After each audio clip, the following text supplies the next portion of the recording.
sodobnem času se srečujemo vse z novejšo in sodobnejšo tehnologijo in seveda tudi razvojem. Dejansko moramo stremeti za tem in gledati, zato da ne bomo živeli v srednjem veku, ampak da gremo časom tudi naprej.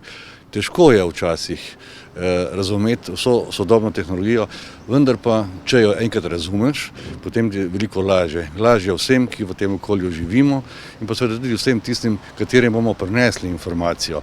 In danes je bil en izreden dan, moram reči že, ki bi lahko bil že sicer prej, da smo dobili kar nekaj informacij, ki pomenijo tudi nekaj za varnost in pa zaupanje ljudi v tem. Verjetno bi bilo še boljše, če bi bilo to v enem kulturnem domu, v drugem okolju, kjer bi bilo še večje število krajanov, ker potem običajno tudi tako do tega pride, da se nismo vedeli, se nismo bili povabljeni.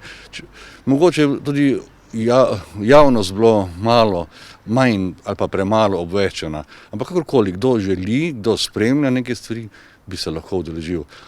Pravim, nova tehnologija, novi razvoji, to je delček našega življenja. Moramo zaupati, moramo se poglobiti v to strategijo in pa potem seveda tudi s tem lahko dobro živimo. Izpostavili ste kar nekaj vprašanj. Ste zadovoljni z odgovori, no? Je to, kar ste želeli? No, načeloma sem, vendar me še vedno skrbi tista ogroženost, ki mislim, da ni dovolj dodelana, saj se zaenkrat še ne. Mogoče se to še tudi dodatno obdela. Potem bo treba pogledati to okoljevarstveno poročilo, kakšno je, ki je zdaj razgrnjeno.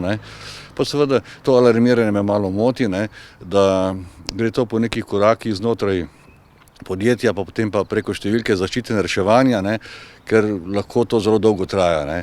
In jaz mislim, da bi si Krško, pa sej Krajevna skupnost mesta Krško zaslužila neko infotočko, po katerem bi bilo pač to alarmiranje tudi objavljeno.